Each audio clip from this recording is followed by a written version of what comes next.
Good morning, my dear students. Today we'll be discussing about a new interesting topic. I hope from the figure or from the picture you can get into the topic. Nothing but alcohol. Pharmacology of alcohol. Under alcohol, we'll be dealing with ethyl alcohol and methyl alcohol. How it is being absorbed, metabolized and excreted in the body. What are the enzymes that takes place? The pharmacological effects of alcohol on different systems of the body, and also the treatment of acute and chronic use of alcohol plus methanol poisoning. Okay, ethyl alcohol. Now, coming to the structural description of alcohol, alcohols are hydroxy derivatives of aliphatic hydrocarbons, that is carbon connected to an hydroxyl group. Now, how are alcohol produced?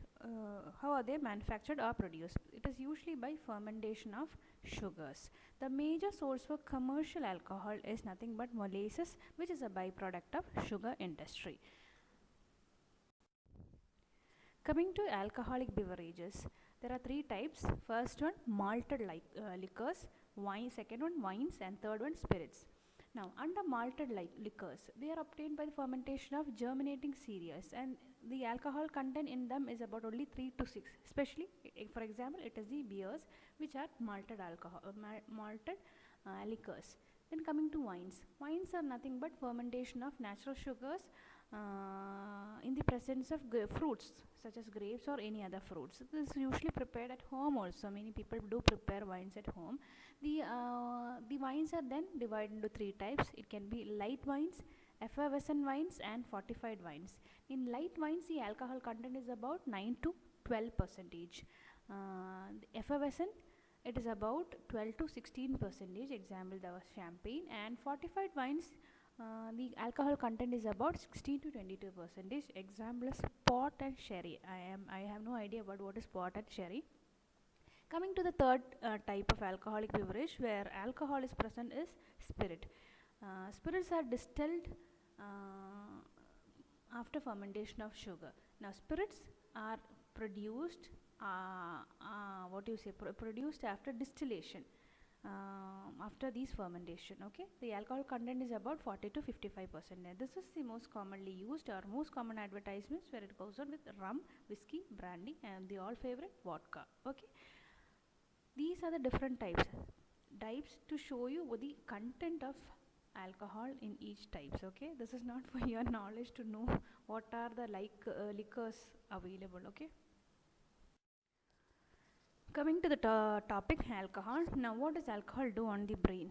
Brain, it is a CNS depressant and it affects in a dose-wise manner. As the dose increases, the symptoms, the changes are as such. First, it produces sedation, then it goes into sleep, unconsciousness, coma, and then finally respiratory failure leading to vascular collapse as the dose increases. Few other forms of alcohol includes absolute alcohol, rectified alcohol spirits and proof spirits. Under absolute alcohol, it is 99% of ethanol, rectified spirit 90% and proof spirit there is 49.29% of ethanol. Coming to the pharmacological actions of alcohol or ethanol or any type of alcohol on the body. First, the local effects. What are the local effects on the local effects of alcohol on the body? Ethanol is used as a mild lubrication. Ethanol has a mild lubrication and a counter-irritant effect. Okay, when injected into the subcutaneous tissue, it will produce intense pain and inflammation.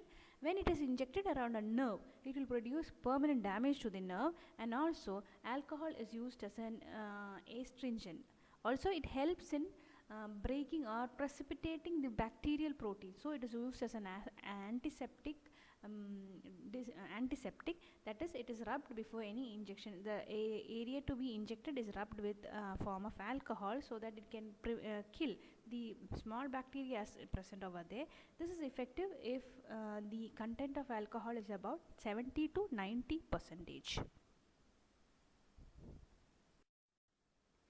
Coming to the effects of alcohol on CNS. As I told you, on the CNS, or the effect of alcohol on CNS is neural depressant. It depresses the brain. Depending upon the range of alcohol in the blood, few clinical effects takes place. If the amount of alcohol is between 30 to 100, there will be apparent excitation and euphoria. That is, first you start with 30 ml, you will start having excitement, you start talking endlessly, you keep on talking, you become happy. And when the dose of alcohol increases, that is from 100 to 200, you will start having impaired motor activity, impairment of memory, slurred speech, and drowsiness. This is the stage this stage can be seen in films when they come and walk towards their house, telling like നാല് കാലേ നടന്നു വരിക is when the dose is between 100 to 200. That is, they have an impairment motor function. So there will be a drunken gait at this stage. And then coming to 200 to 300, where there is emesis and stupor, the patient goes into stupor. Finally, more higher dose goes into coma, and finally, if it is more than 500 milligram per deciliter, they end up in respiratory failure and death. Now let's see the mechanism of action of alcohol on the brain. Now alcohol promotes GABA A receptor mediated synaptic inhibition. Now GABA is a inhibitory neurotransmitter, so it promotes the inhibitory neurotransmitter. Also it inhibits the NMDA and kinase type of excitatory amino acid receptors. Again it inhibits the excitatory, and the predominant will be the inhibitory action. Also ethanol can indirectly reduce the neurotransmitter release by inhibiting voltage sensitive neuronal channel. So finally the inhibitory property will be more, that is a sedating effect to the brain. Third system, the CVS. What happens in smaller doses? What you see is cutaneous and gastric vasodilation. This is because any alcohol in the body is converted to aldehyde, then into acid.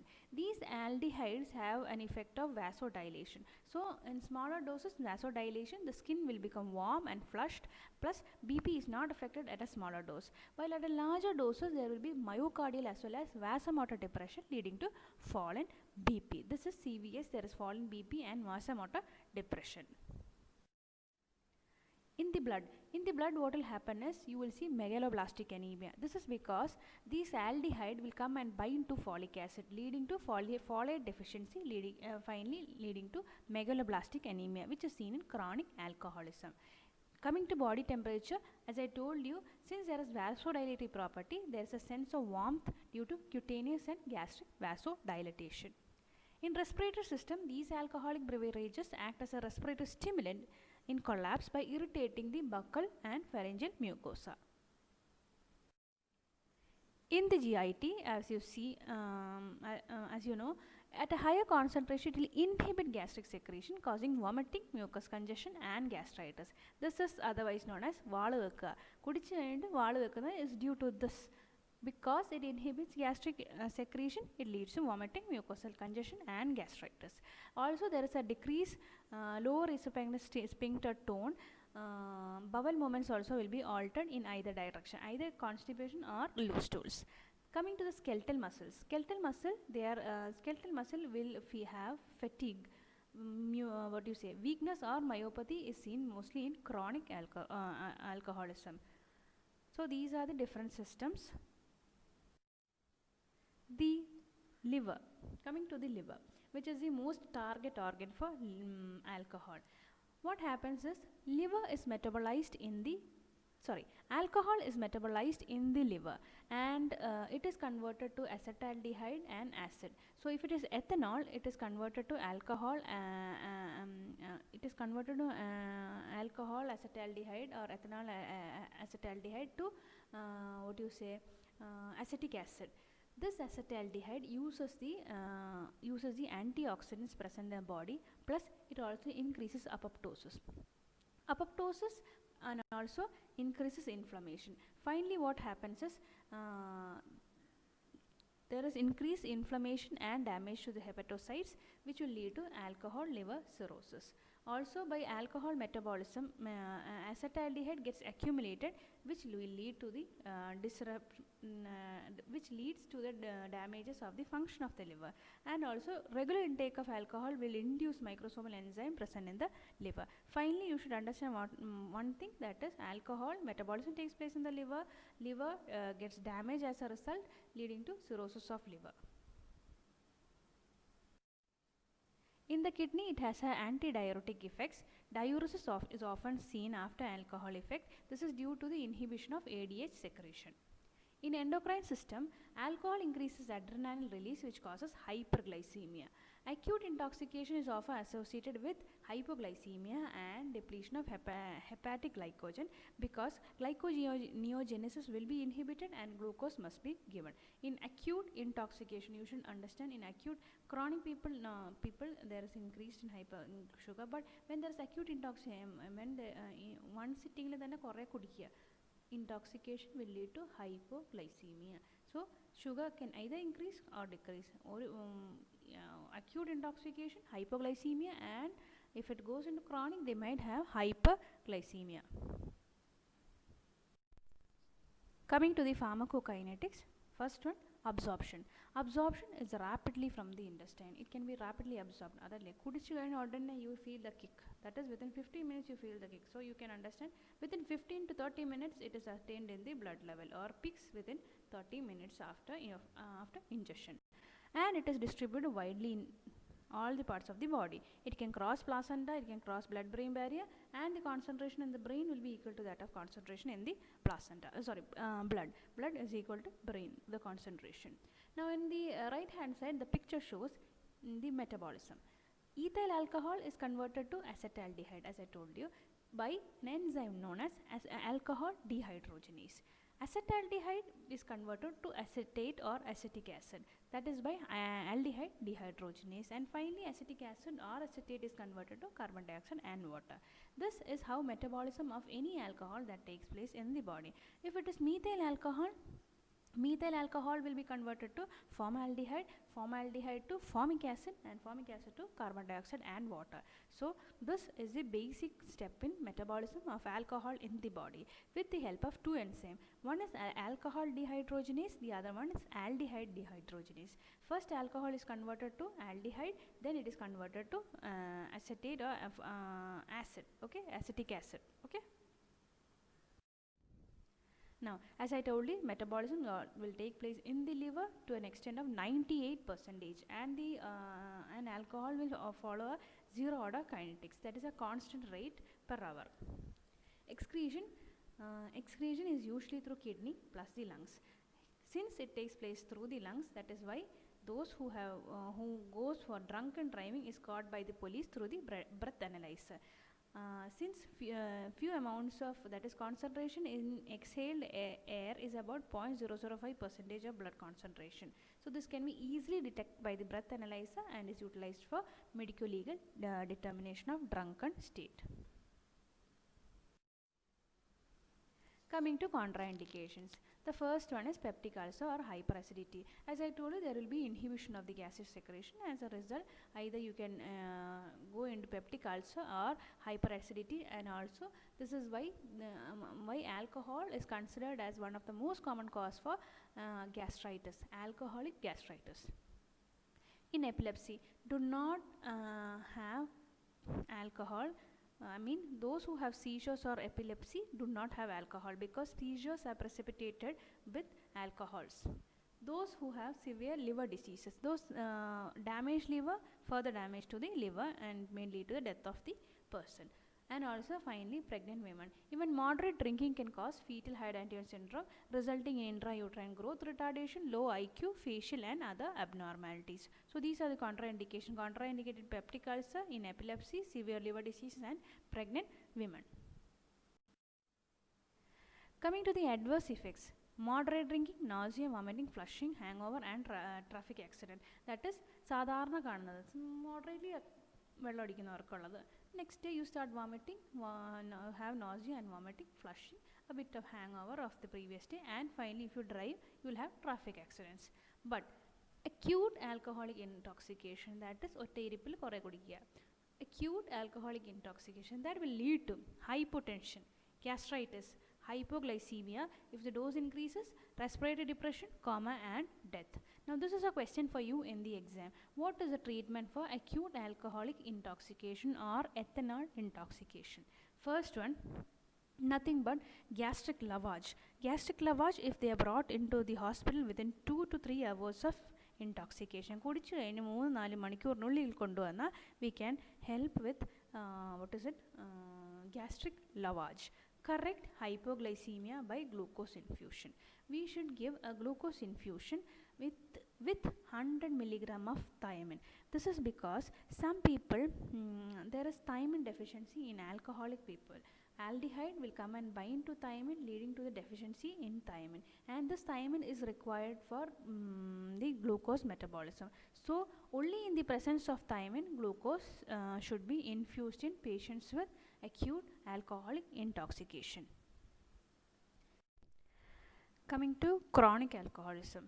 Chronic alcoholism is like daily having a bout of alcohol, daily morning, breakfast, lunch, dinner, in between, for snacks as well, every day, every time you have alcohol as your food.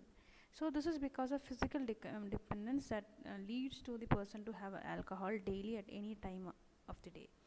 Now this will lead to impaired mental and physical performance. Few neurological problems will lead to, because I told you, one, there will be an megaloblastic anemia, second, there will be thiamine deficiency, third, it can affect the organs like liver. Okay, so neurological symptoms which are common will lead to pellagra, tremors, seizures, and psychosis. The psychosis that takes place in alcoholism is known as Wernicke-Korsakoff psychosis. This is usually due to thiamine deficiency. And another one which is usually present over here is Wernicke's encephalopathy, which is also an acute neurological disorder which is characterized by CNS depression, mental sluggishness, confusion, coma, and confusion and coma. Now also finally, organ damage includes alcoholic liver cirrhosis, hypertension, cardiomyopathy, stroke, acute pancreatitis, and also infertility with skeletal myopathy. Now chronic alcoholism, you might have seen in pictures, in films also, many actors have shown the symptoms, especially if you know the Malayalam movie Pavada. In Pavada you might have seen Anup Menon has all kinds of, Anup Menon plus Prithviraj have showing all these features of chronic alcoholism. Okay, let me explain the next most important part in alcoholism, that is withdrawal syndrome. Once a patient always on alcohol suddenly stops alcohol, either for discontinuing it, or somehow he get inavailability of alcohol when there's a sudden lockdown, such incident, the patient will go into anxiety, sweating, tremor, impairment of sleep, confusion, hallucination, and convulsions. This is collectively known as withdrawal syndrome. That is, inavailability of alcohol into the body will lead to withdrawal syndrome, and this syndrome is very important. Some patients may do suicide at this step. So this is usually shown after 2 to 3 days when they don't get alcohol. Now, how can we treat this patient? First is for such patients, this is usually seen in chronic alcoholic patients. So how it is being treated? First we require a psychological as well as medical support. This first psychology, I told you, psychological and a medical support. Psychological is motivating the patient to withdraw from, motivating the patient to stop alcohol. Second, medical support. Medical support is by giving medical drugs. First one is benzodiazepines. Now, as I told you, alcohol is a CNS depressant. We substitute another CNS depressant which is long acting, that is benzodiazepines. Benzodiazepines are preferred drug of choice so that they show a similar property to that of alcohol.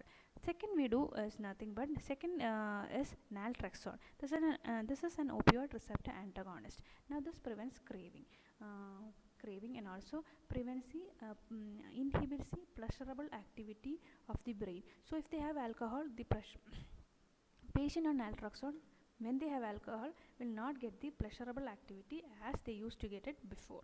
Then coming to acamprostate. Acamprostate nothing but a weak NMDA receptor antagonist. Again, this will prevent craving. The need, pinne വേണമെന്നുള്ള ഒരു ആഗ്രഹം will be prevented by acamprostate. Finally, ondansetron and topiramate. Ondansetron, a 5-HT3 antagonist, and topiramate is an anti-epileptic. Both the withdrawal symptoms can be decreased and also prevents craving. Since this part is very important, I am explaining it once again. The main aim for the treatment of withdrawal, that is, first one is treatment of withdrawal symptoms. The symptoms should be treated. Then prevention of relapse, that is, again they don't go into the same symptoms.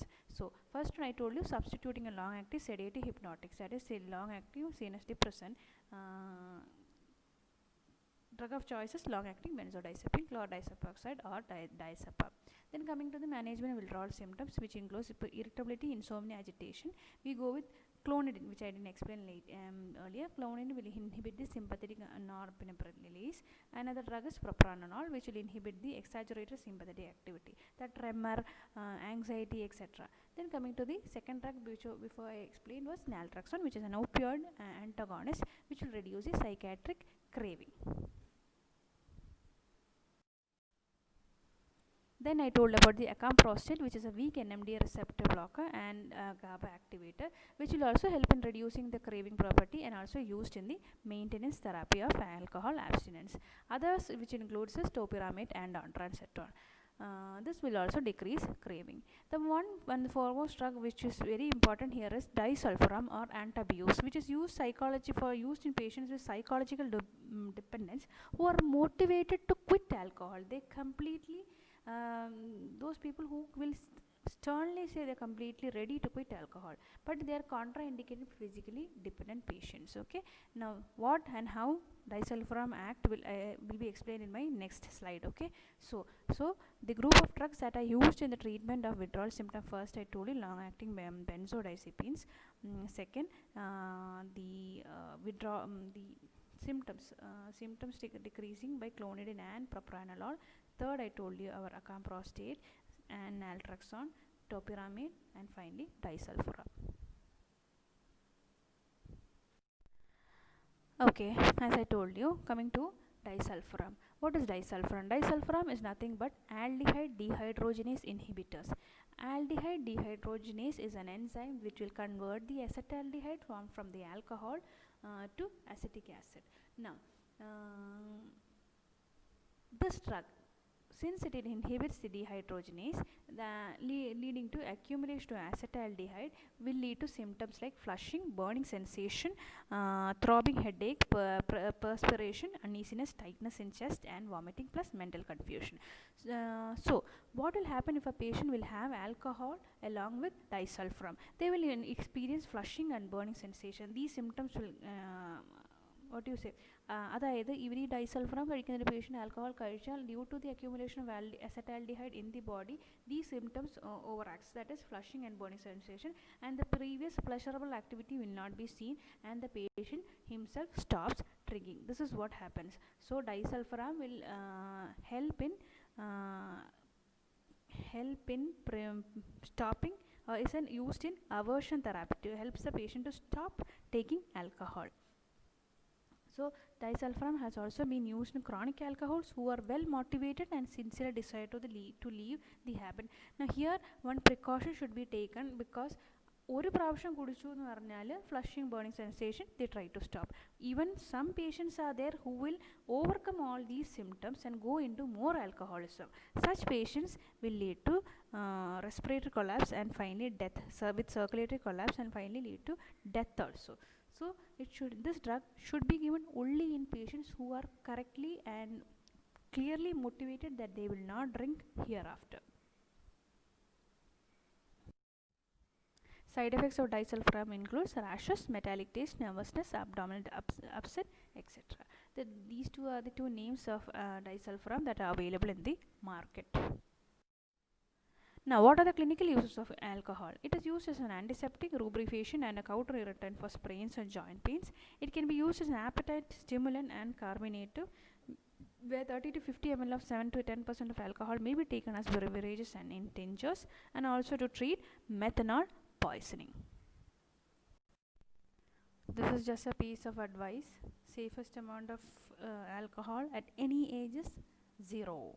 just 0. Okay. Coming to methanol, methanol alcohol or methyl alcohol is very commonly used industrial solvent and a constituent of cleaning products. Now this is usually added to industrial rectified spirit to make it to render it unfit for drinking. This is actually unfit for drinking, but in some places they mix methyl alcohol to increase when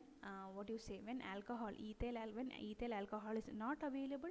Since methyl alcohol is commercially available, they try to mix as an additive adulterant and give it to the patients. Finally they go into blindness and death. Now methanol is also a CNS depressant as like our ethanol. Here 15 ml of methanol we can cause blindness, 30 ml to death. Now 75 to 100 ml is considered as a fatal dose. Now coming to the manifestation of methanol poisoning, what all happens? Similar to our ethanol itself, but the change is there is blindness or blurring of vision with blindness. So what are the manifestations, which includes vomiting, headache, epigastric pain, uneasiness, bradycardia, hypotension with visual complaints. Also the patient will have acidosis, metabolic acidosis also. Coming to the metabolism of methanol, how and what is being formed in the body. As I told you, like in methanol is metabolized to formaldehyde to formic acid. Now this formic acid is the compound that is toxic. Accumulation of formic acid lead to retinal damage. Formic acid is toxic, leading to retinal damage. So how can we treat methanol poisoning? Simple step gastric lavage if they are brought into the hospital within 2 to 3 hours with sodium bicarbonate. Correct acidosis. Third one, potassium chloride infusion if there is hypokalemia. Third is ethanol, and fourth, the drug of choice for methanol poisoning is nothing but formipizole, and finally hemodialysis, which can clear methanol as well as its toxic metabolite formate and helps in it helps in recovery. Okay, describing the treatment of methanol poisoning in detail. First, as I told you, since it has blindness, the patient should be kept in a dark room to protect the eyes from the light.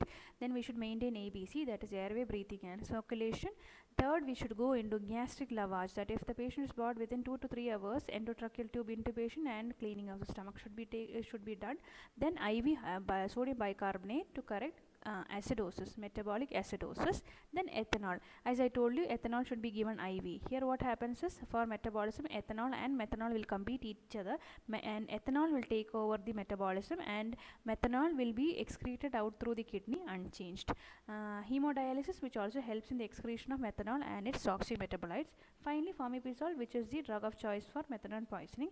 Here it is given IV, and formipizole will inhibit the alcohol dehydrogenase and prevent the formation of formic acid and prevent further damage. And these are the steps in the treatment of or management of methanol poisoning. This is usually asked for your exam. Please read and study. Also a small note on ethylene glycol toxicity or antifreeze. Read through the topic, study how it is being converted by first by dehydrogenase and then by aldehyde. How is it being converted, and finally oxalic acid is formed. What are the changes that takes place? How is the toxicity and how is it treated? Please read. These are the few important questions that are being asked from this topic. Please go through it, answer yourself, and mark your attendance below. Thank you.